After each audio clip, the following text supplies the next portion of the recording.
혈관이 확장했다가 수축하게 됩니다. 전립선에 좋고요. 성기능도 좋아집니다. 좋아요를 눌러주세요. 교수님, 오늘 치질 치료법 알려주시기로 하셨잖아요. 네, 지난주에 약속했으니까 지켜야겠죠? 제가 알려드리는 방법을 실천만 한다면 치질 치료에 아주 큰 도움이 됩니다. 확실한 방법이죠.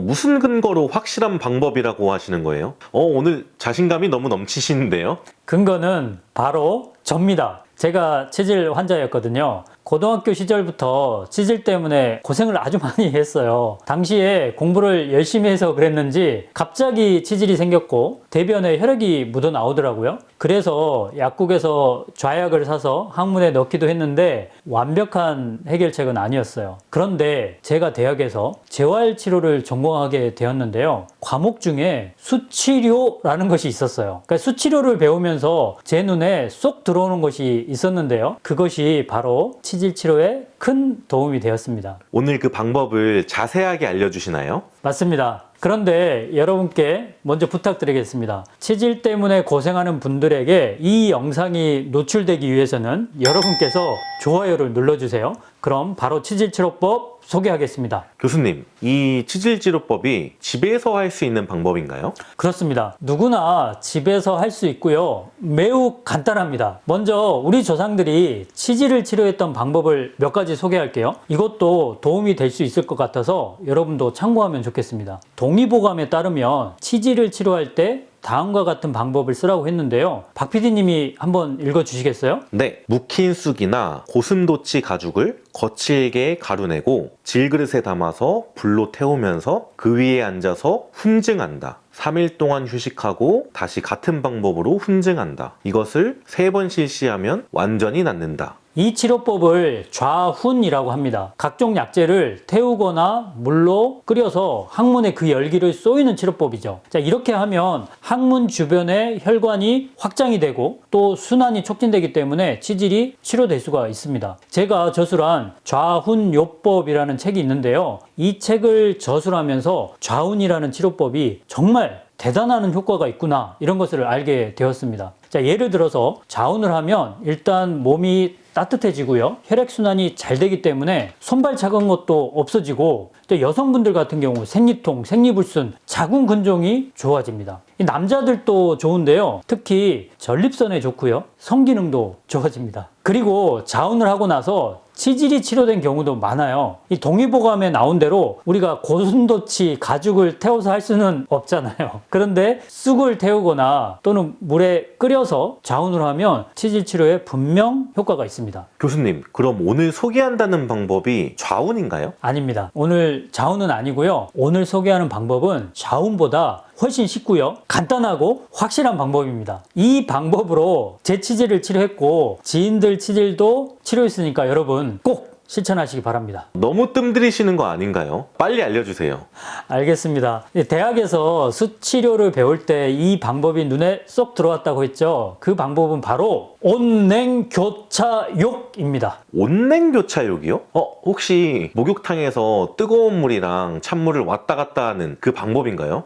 교수님, 이거 오늘 너무 시시한데요. PD님, 그게 아니고요. 목욕탕에서 뜨거운 물, 찬물 왔다 갔다 하는 것도 온냉교차욕 맞죠? 근데 오늘 제가 소개하는 온냉교차욕은 조금 다릅니다. 시간차를 두고 뜨거운 물과 찬물이 몸에 닿으면 혈관이 확장했다가 수축하게 됩니다. 그런데 이것을 반복하게 되면 혈액순환이 굉장히 빨라지고 혈관의 탄력성도 매우 강해지죠. 그래서 온냉교차욕을 하면요, 강장효과, 즉 몸이 건강해지고 혈기가 왕성해지는 효과가 나타납니다. 그런데 오늘 치질 치료를 위해서 소개하는 이 온냉교차욕은 몸 전체에 적용하는 것이 아니고요, 항문에 국소적으로 적용하는 방법입니다.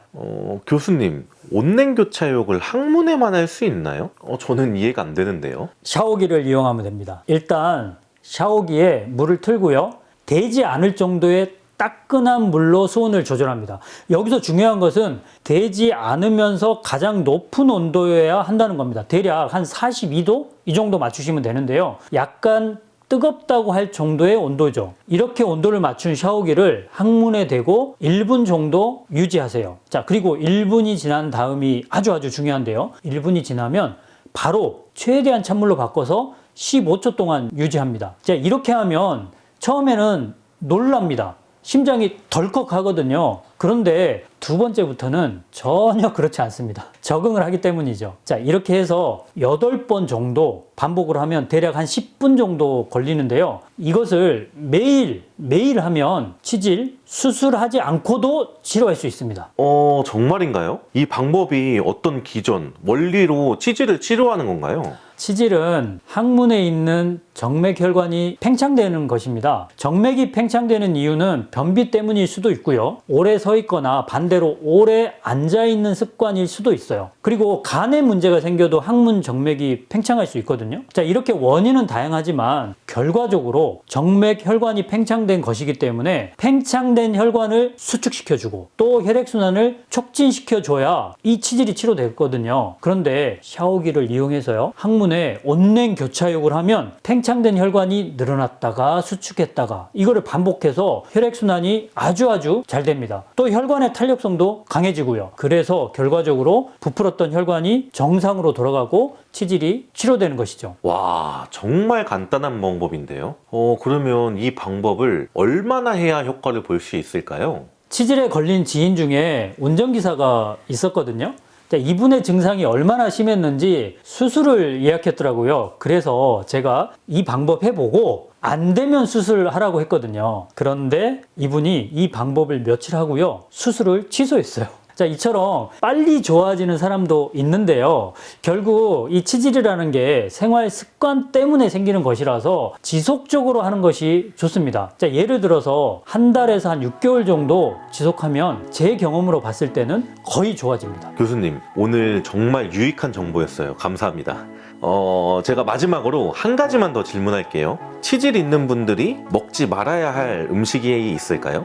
당연히 있습니다. 그런데 오늘은 여기까지만 하고요. 이번 주 수요일에 치질 치료에 사용하는 약초를 소개할 거거든요. 그때 먹지 말아야 될 음식과 또 먹으면 좋은 음식 소개하겠습니다. 기대해 주시고요. 저희 약초 방송은 월요일, 수요일, 금요일에 방송됩니다. 여러분의 지속적인 성원으로 발전하고 있어서 너무 감사드립니다. 저는 더 좋은 내용으로 여러분들을 찾아뵙겠습니다. 지인들에게 저희 약초 방송도 소개해 주시고요. 저는 수요일에 뵙겠습니다. 감사합니다.